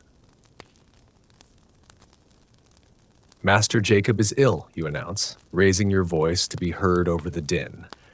"The bakery is closed. No bread today." The words cut through the noise, bringing sudden silence. Your mother's shoulders slump slightly before she straightens, her face settling into determined lines. "Then we must find another way," she says simply. "Friedrich, you and Hans go to the river. See if you can catch fish, anything at all. Gifford, take Thomas with you to gather whatever greens you can find outside the walls. Lucas will help me with washing. I have a bundle from the Chandler's wife that must be done today." You want to protest. Taking a grieving 4-year-old outside the city walls seems unwise at best, but you recognize the steel in your mother's voice. This is not a suggestion, but a command born of necessity. If you don't eat today, all of you, then tomorrow will be even harder. So you find yourself an hour later outside Strasbourg's imposing stone walls, Thomas's small hand held firmly in yours. The child has finally stopped crying, exhaustion winning out over grief for the moment. He walks beside you silently, his red-rimmed eyes taking in the unfamiliar surroundings with weary curiosity. Beyond the city, the countryside stretches green and gold, fields of grain ripening in the summer sun, punctuated by patches of woodland and meadow.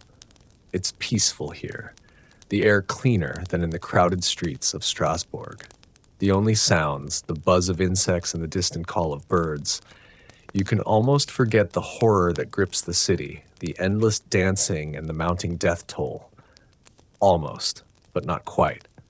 For even here, the rhythm seems to follow you, a phantom beat that makes you constantly aware of your steps, your breathing, the very cadence of your thoughts.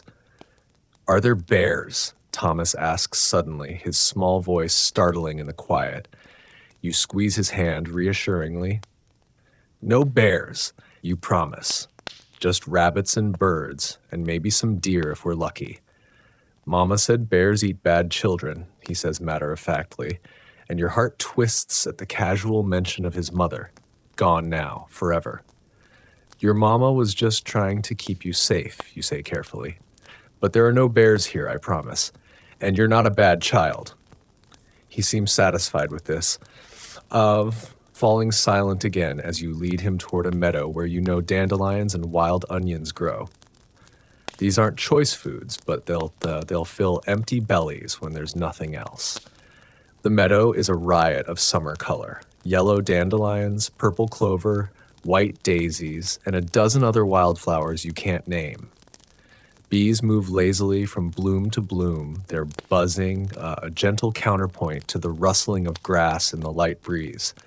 It's so different from the feverish atmosphere of Strasbourg that you find yourself breathing more deeply, some of the tension leaving your shoulders.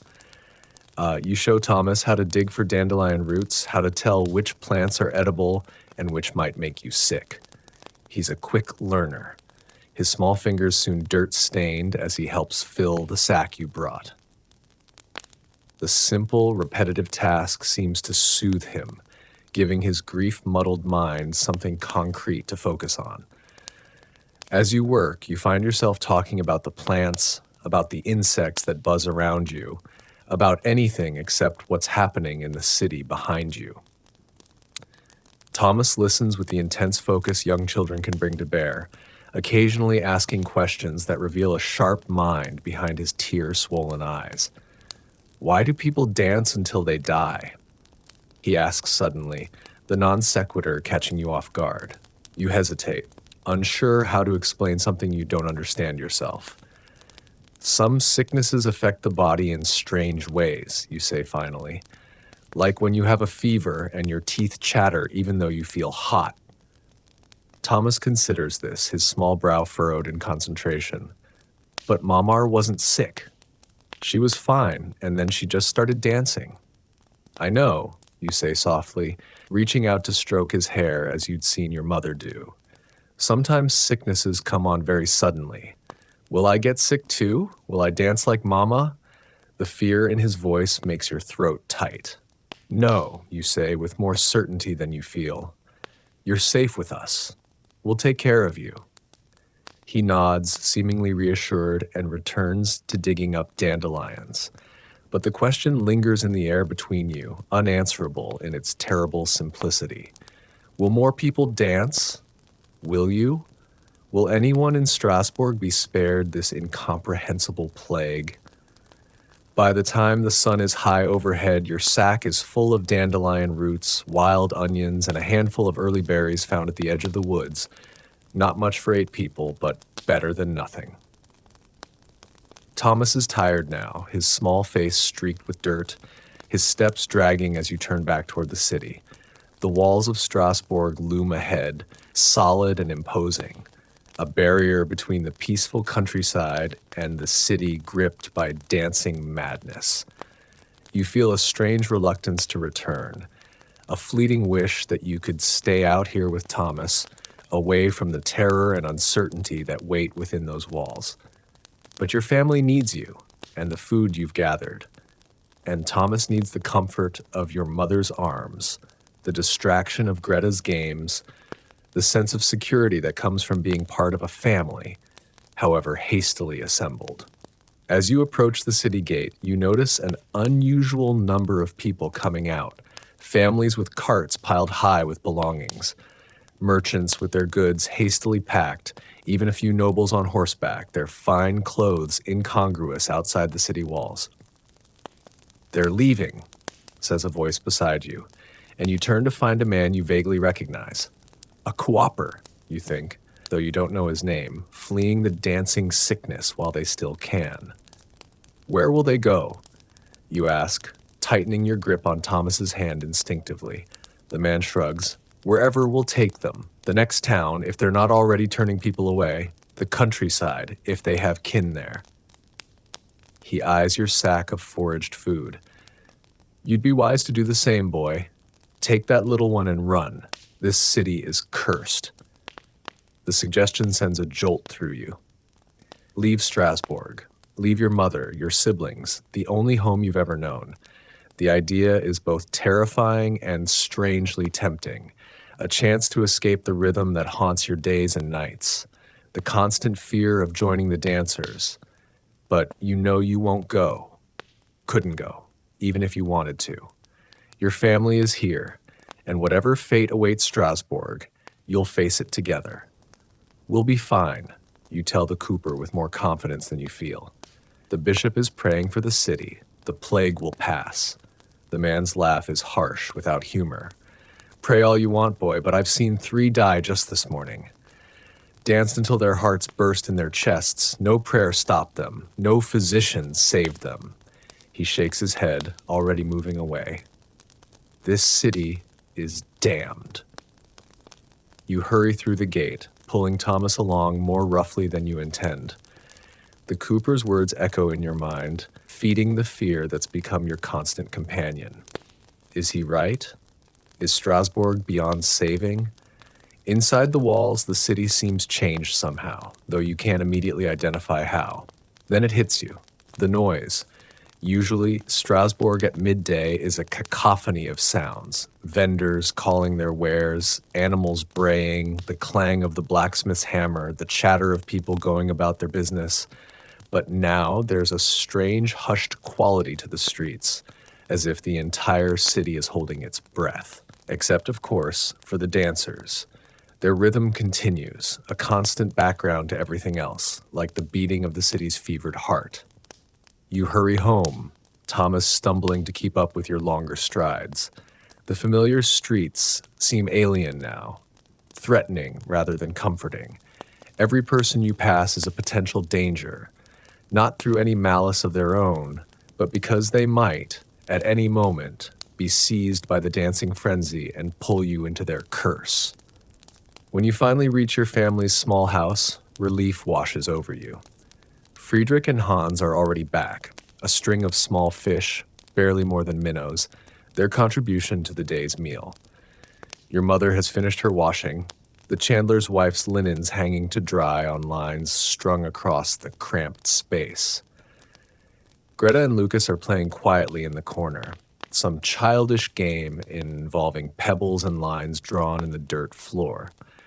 For a moment, watching them, you can almost believe that everything is normal, that Agnes isn't dead, that people aren't dancing themselves to death in the market square, that Strasbourg isn't holding its collective breath, waiting for the next victim to be claimed. Then Thomas breaks free of your hand and runs to your mother, burying his face in her skirts, and the illusion shatters. Nothing is normal. Nothing may ever be normal again. That night, after a meager meal of fish broth and dandelion roots, your mother gathers all 6 children around her. The small house is stifling in the summer heat, the air heavy with the smell of unwashed bodies, and the fish that simmered in your single pot. Sweat trickles down your back, making your shirt cling uncomfortably to your skin. I want to tell you a story, your mother says, her voice soft in the gathering darkness. It's a familiar ritual, stories before sleep. But there's a new urgency to it tonight, as if she's using the words to create a barrier between your family and the horror that waits outside. She tells an old tale, one you've heard many times before, about a clever peasant who outwits a greedy lord. It's a simple story, full of satisfying justice and clear morals. The younger children listen wide-eyed, momentarily forgetting their fears and losses in the rhythm of your mother's voice. Rhythm. The word catches in your mind, making you tense. But this rhythm is different from the relentless beat of the dancer's feet. This is the gentle cadence of storytelling, the rise and fall of your mother's voice, the pattern of words that has soothed children to sleep for generations. As the story ends and the younger ones settle onto their pallets, you find yourself looking at your mother with new understanding. She's fighting the dancing plague in her own way, not with physicians' cures or bishops' prayers, but with the simple, powerful magic of normality, of family, of love. It may not be enough. The fear that has taken root in your heart these past days tells you that nothing may be enough to save Strasbourg from the curse that has befallen it. But in this moment, in this small, crowded house, with your family breathing the same air and sharing the same fate, you find a measure of peace. Outside, the dancing continues, its rhythm a constant reminder of the fragility of everything you hold dear. But for now, surrounded by your family, you are safe. The dance has not claimed you, not yet. And in a world gone mad, perhaps that is all anyone can hope for. One more night of safety. One more day of sanity. One more moment of being spared the curse that turns ordinary people into dancers who cannot stop until death claims them. As you drift towards sleep, your body heavy with exhaustion, you find yourself silently repeating the prayer Father Lucas taught you. Saint Vitus, protect us from your curse. Spare us from the dance that brings only death. And somewhere in the darkness of Strasbourg, the dancers dance on, their feet marking time toward an end that no one can predict or prevent.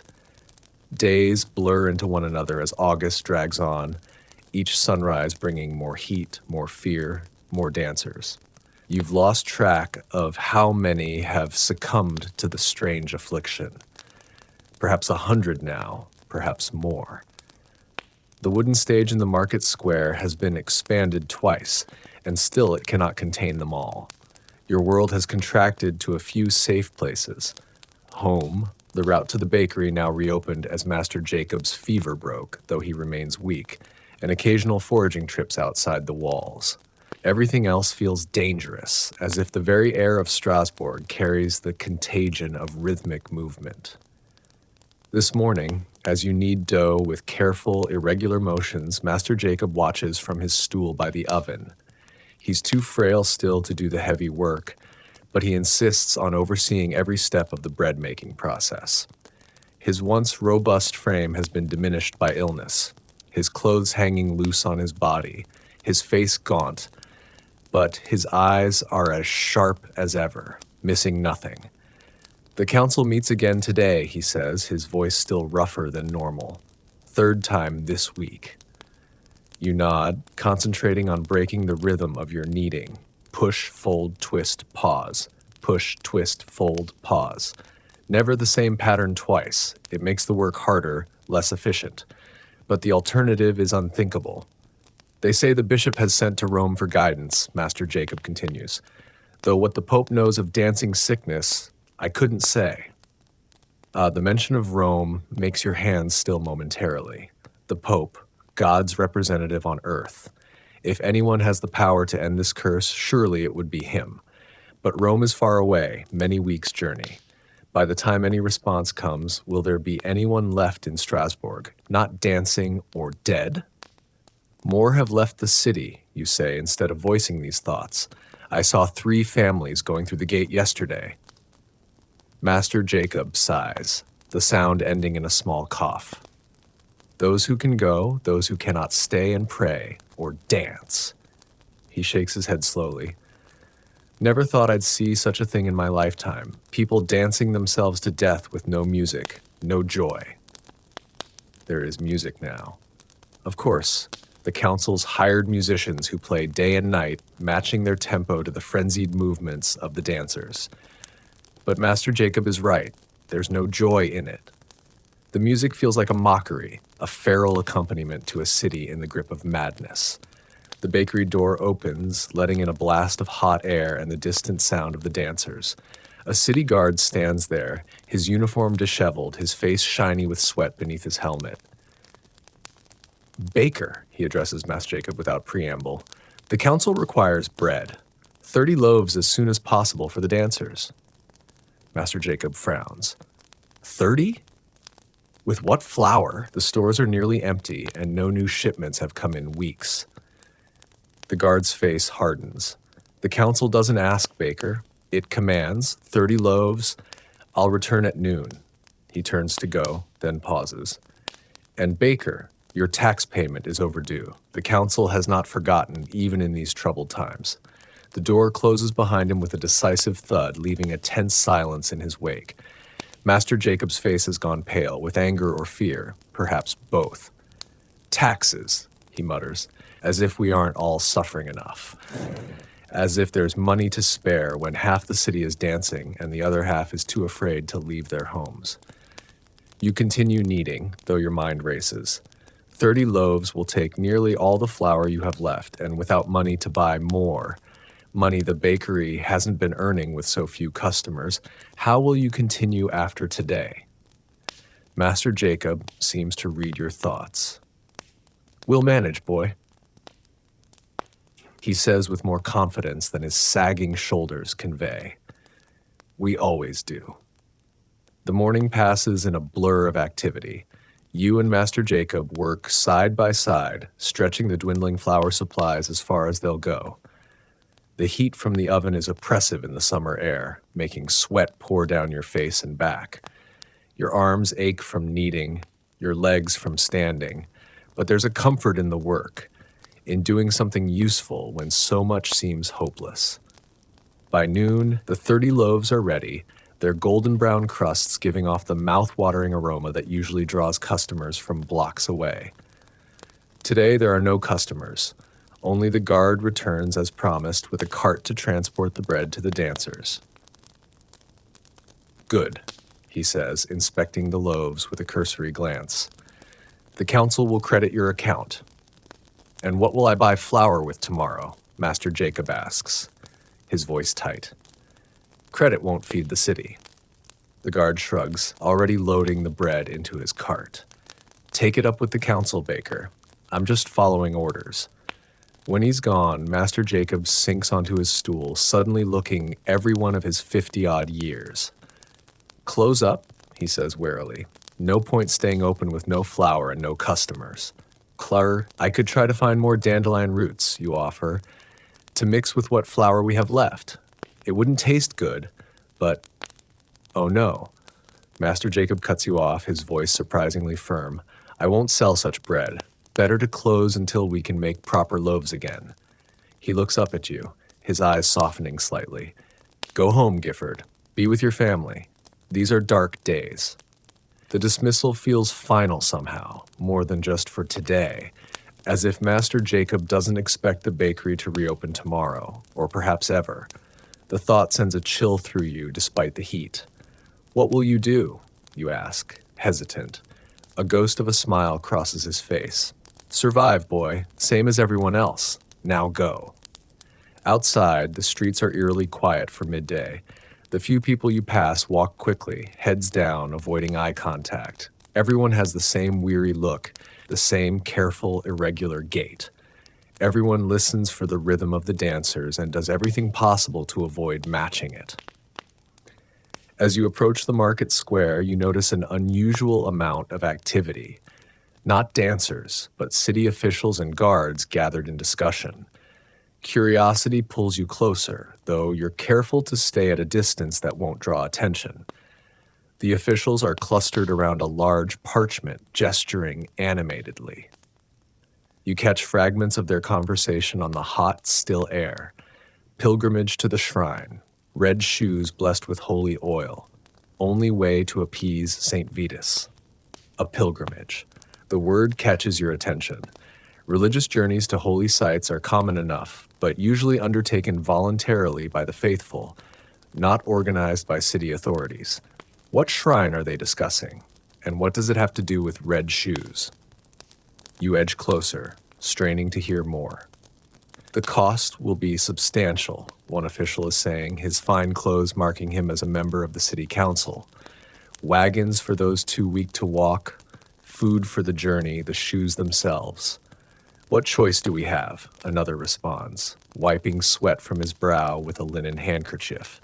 The dancing spreads daily. If we don't act now, there may be no one left to save. And if it doesn't work, if St. Vitus rejects our offering. The question hangs in the air, unanswered. You've heard enough. Backing away carefully, you turn and hurry toward home, eager to share this news with your mother. The small house is quieter than usual when you arrive. Thomas and Lucas are napping in the corner, their small bodies curled together like puppies seeking comfort.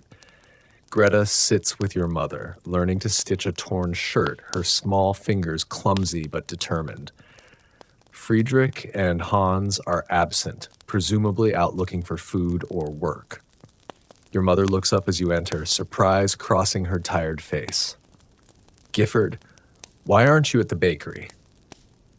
Master Jacob closed early, you explain, sitting beside her on the rough wooden bench that serves as your only real furniture. The wood is smooth from years of use, worn down by countless bodies before yours. There's no more flour, and the council took all today's bread for the dancers. She sighs, setting aside her mending. More bad news, then. Not all bad. You counter, lowering your voice so as not to wake the sleeping boys. I overheard the council officials. They're planning a pilgrimage to a shrine. St. Vitus, I think. They believe it might stop the dancing. Your mother's expression shifts. Not quite hope, but a lifting of the perpetual worry that has lined her face these past weeks. When? Soon, I think. They were discussing costs, arrangements. She nods slowly, her eyes distant, calculating. A pilgrimage would be good. Get people out of the city into clean air, and if it cures the dancers. She doesn't finish the thought, as if afraid to voice too much optimism. The afternoon passes slowly. You help with household chores, mending, cleaning, watching the children, while your mother visits a neighbor to trade some of her sewing work for a handful of dried beans.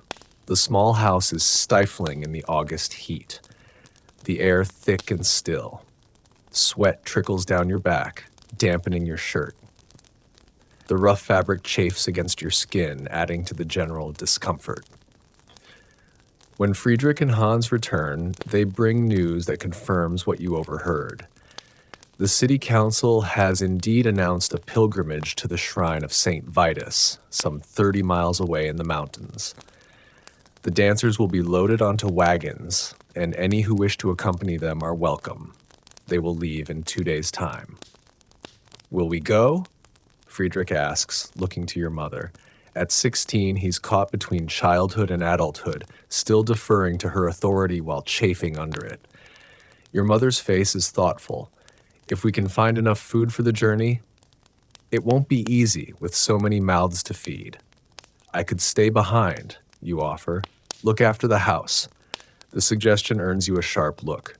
No one stays behind, she says firmly. We go together or not at all. The certainty in her voice brooks no argument. You nod, accepting her decision while privately wondering how you'll manage to feed 8 people on a journey of several days when you can barely feed yourselves staying put. That night, as you lie awake listening to the soft breathing of your siblings and the orphaned boys, you find yourself thinking about St. Vitus. What power does this long-dead saint hold over the living? Why would he curse an entire city with dancing madness? And will a pilgrimage to his shrine truly end the plague that has gripped Strasbourg? The questions circle in your mind, unanswerable. Outside, the distant thump of the dancers continues, a constant reminder of the fragility of sanity, of life itself.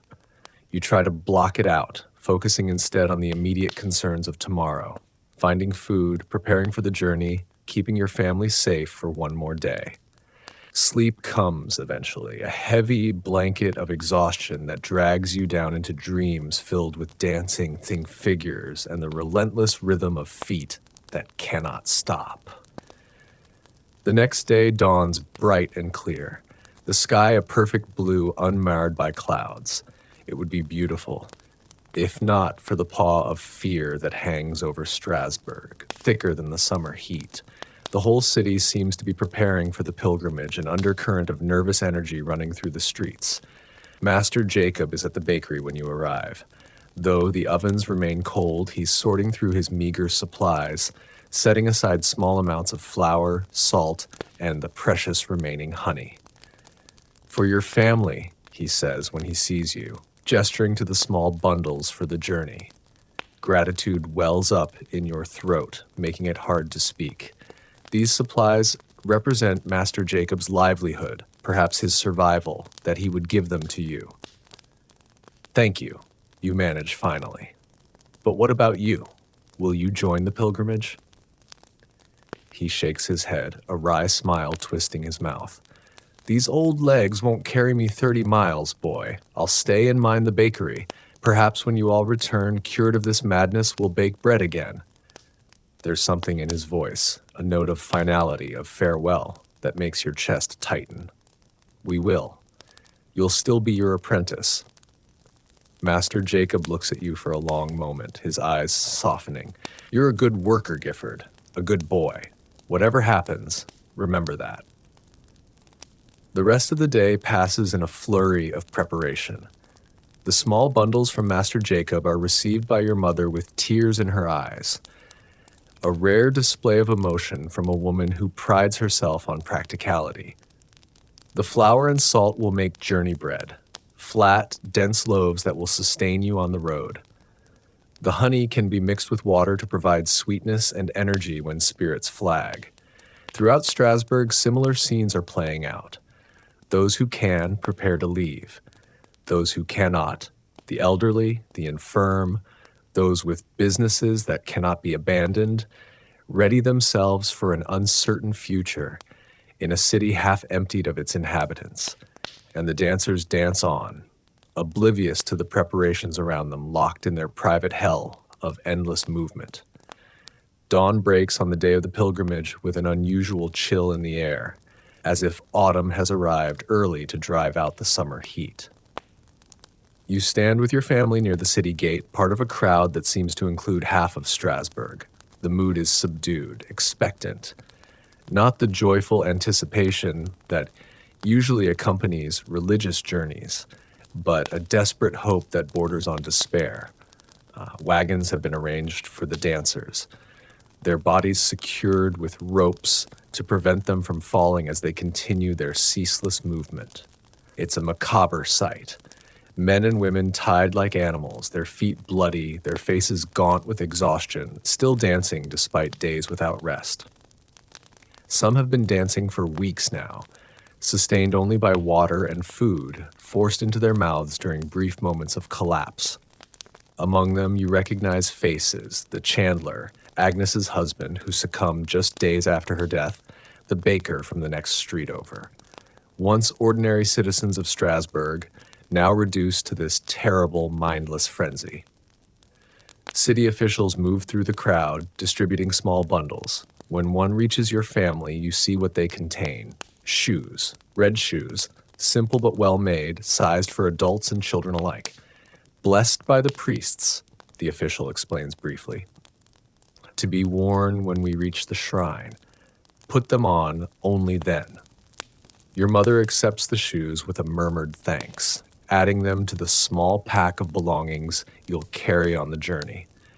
They're a luxury in a time of scarcity. Good leather, dyed a rich crimson, with sturdy soles that would normally cost more than your family could afford. As the sun rises fully above the horizon, painting the stone walls of Strasbourg with golden light, the procession begins to move. Priests lead the way, carrying crosses and sacred relics, their voices raised in Latin prayers. Behind them come the wagons with the dancers, a strange mobile stage of perpetual movement. And then the rest. The families, the hopeful, the desperate, all leaving the safety of the city walls for an uncertain journey to an even more uncertain cure.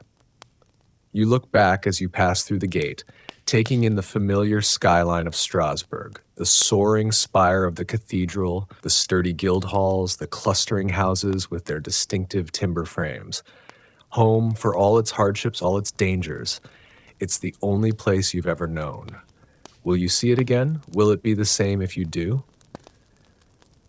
The questions hang unanswered as you turn away, focusing on the road ahead. It stretches before you, dusty and rutted, winding into the distance toward the mountains where St. Vitus's shrine awaits. 30 miles, 4 days of walking, perhaps 5, with the wagons slowing the pace. A journey that would be challenging in the best of times, potentially deadly in these. But what choice is there? Stay in Strasbourg and risk joining the dancers, or make this pilgrimage and hope for a miracle? The decision has been made not just by your family, but by a city pushed to the brink of desperation. The first day's travel is slow but steady. The dancers continue their relentless movement in the wagons, the sound of their feet creating a constant background rhythm that everyone else is careful not to match. Priests walk alongside, sprinkling holy water and murmuring prayers. Physicians check the dancers regularly, forcing water between parched lips, supporting heads that lull with exhaustion. Your family walks together, hands carrying Greta when her small legs tire, Friedrich helping with Thomas and Lucas. Your mother moves with determined steps, her face set in lines of concentration. This journey is just one more hardship to be endured, one more challenge to overcome for the sake of her children, both born to her and taken in. The countryside is beautiful, a stark contrast to the horror of the dancing plague. Fields of grain ripple in the light breeze, dotted with red poppies and blue cornflowers. Woods offer welcome shade from the sun, the cool darkness beneath the trees, a relief for tired bodies. Streams provide fresh water, cleaner than anything available in the city. By nightfall, the procession has covered perhaps 7 miles, a decent distance considering the wagons and the many children and elderly among the travelers. Camp is made in a meadow beside a small river, fires lit for cooking and warmth. The dancers remain in their wagons, still moving, though some have collapsed into brief, exhausted sleep, only to jerk awake and resume their frenzied movements. You help your mother set up a simple camp, a fire for cooking, blankets spread on the ground for sleeping. The journey bread is shared out in small portions, supplemented with berries gathered along the way and a handful of the precious salt to replace what's been lost in sweat. As darkness falls, the fires cast flickering shadows across the meadow, illuminating the faces of the pilgrims. Despite the exhaustion of the day's travel, there's a sense of relief among many. Relief to be away from Strasbourg, away from the constant fear of succumbing to the dancing plague. Out here, under the vast canopy of stars, the madness seems more distant, less threatening. The next 3 days follow a similar pattern, walking from dawn until dusk, making camp, sharing meager meals, sleeping under the stars. The terrain becomes more challenging as you approach the mountains, gentle hills giving way to steeper slopes, lush meadows to rockier ground. The air grows cooler, especially at night, a welcome change from the stifling heat of the city. And always, the dancers dance. Some die along the way, their bodies finally giving out after days or weeks of ceaseless movement. They are buried quickly, with simple prayers, the procession pausing only briefly before moving on. There is no time for elaborate mourning, no resources for proper funerals. Death has become a companion on this journey. Walking alongside hope. On the 5th day, as the sun reaches its zenith, you crest a hill and see it, the shrine of St. Vitus. It's smaller than you expected, a stone chapel nestled in a valley between 2 mountains. A stream runs beside it, catching the sunlight like scattered diamonds. Around the shrine, a small community has grown. A few houses, fields of crops, a mill by the stream. A murmur runs through the procession at the sight, not jubilation. You're all too tired, too heartsick for that, but a stirring of the hope that has driven you here. The shrine represents the end of the journey, but more importantly, the possibility of an end to the dancing plague. The priests move forward, conferring with the monks who tend the shrine. Arrangements are made for the dancers to be brought before the altar, for the pilgrims to be housed and fed. The community around the shrine is poor but generous, opening their homes to strangers, bound by shared faith and desperation. As the sun begins to set, painting the mountains with golden rose, the moment comes.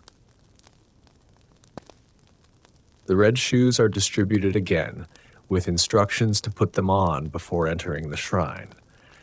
You help Thomas with his, the small red boots looking incongruously bright against his dusty legs.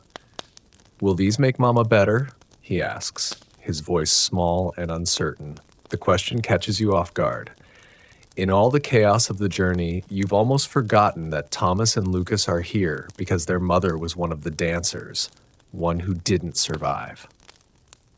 They've come seeking not a cure, but perhaps closure and understanding of what claimed their mother's life. "I hope so," you say carefully, not wanting to promise what you cannot guarantee. St. Vitus is very powerful. If anyone can help, he can. The shrine is too small to accommodate everyone at once, so the pilgrims enter in groups. The dancers are brought in first, their wagons rolled to the entrance, their exhausted bodies carried to the altar by strong men who avert their eyes from the continuing weakened dance. Your family waits outside with the other pilgrims, the red shoes uncomfortable on feet used to simpler, more worn footwear. The leather is stiff, requiring time to soften and conform to your feet. But discomfort is a small price to pay if the blessed shoes help end the curse. Night falls fully, the stars emerging one by one in the vast mountain sky. Torches are lit around the shrine, casting long shadows across the valley. The sound of chanting emerges from within the chapel. Priests and monks raising their voices in prayers to St. Vitus, begging for his intervention, his mercy. And then a different sound, a cry not of pain but of relief. The pilgrims stir, murmurs of question running through the crowd. What's happening inside? Has St. Vitus answered the prayers? When your family's turn comes to enter the shrine, you step inside with a mixture of fear and hope. The chapel is simple but beautiful, stone walls hung with tapestries depicting the life and martyrdom of St. Vitus, an altar of polished wood beneath a painted crucifix, candles providing warm, flickering light that softens the hard edges of reality. And there before the altar are the dancers, or rather, those who were dancers, for they are still now, their bodies at rest for the first time in days or weeks. Some lie prostrate, too exhausted to sit up. Others kneel in prayer, tears streaming down their faces. Still others simply sit, looking dazed, as if awakening from a long nightmare. The dancing has stopped. The realization hits you with physical force, making your knees weak. It worked. The pilgrimage, the red shoes, the prayers. Something has broken the curse that held these people in its grip. St. Vitus has shown mercy. Your mother's hand finds yours, squeezing tightly. You look up to see tears in her eyes, tears of relief, of gratitude, of sheer exhaustion, finally finding release. Around you, other families are reuniting with loved ones who have been restored to them, embracing, weeping, murmuring thanks to God and St. Vitus.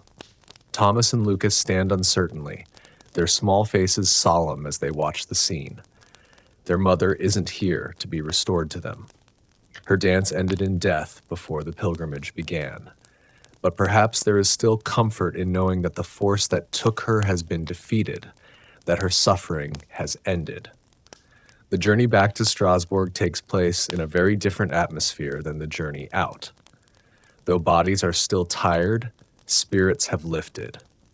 The dancers, former dancers now, grow stronger each day, though many will bear scars, both physical and otherwise, for the rest of their lives. Feet damaged beyond repair, hearts weakened by the ordeal, minds haunted by memories of compulsion they couldn't resist.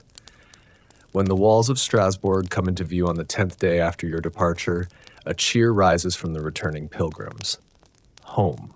Changed perhaps, but still home. The city you return to is not the same one you left. Many who stayed behind have fled, unable to bear the fear of the dancing plague. Others succumbed to it in your absence, their bodies buried in hasty graves.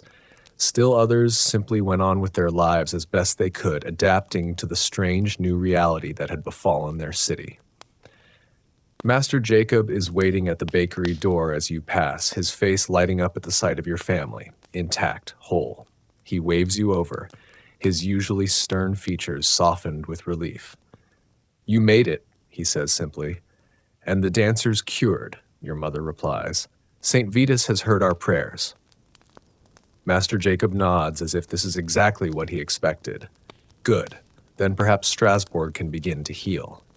He looks at you directly. "The bakery opens tomorrow, Gifford. A shipment of flour arrived yesterday from the north. We have work to do." Life resumes as it always does after calamity. The rhythms of daily existence gradually return. The bakery's pre-dawn fires, the market's morning bustle, the cathedral's regular bells marking the hours. But nothing is quite the same. How could it be after what you've all witnessed, what you've survived? The dancing plague of 1645 passes into memory, then into story, then into history. Years later, as an adult with your own bakery and your own apprentices, you will tell the tale to wide-eyed children who can scarcely believe such a thing could happen. You'll describe the procession to St. Vitus's shrine, the red shoes, the miracle of stillness after weeks of ceaseless movement. What you won't be able to explain even then is why it happened. What force seized Fra Tropha that July day and compelled her to dance without ceasing? What power spread through Strasbourg, claiming victim after victim? Was it truly St. Vitus's curse lifted only through pilgrimage and prayer? Or was it something else? A sickness of the mind, born of fear and hardship, cured not by divine intervention, but by the simple act of leaving the city where it began. These questions remain unanswered, as some questions must. The dancing plague becomes one more mystery in a world full of them. One more reminder of how little we truly understand about the forces that shape our lives.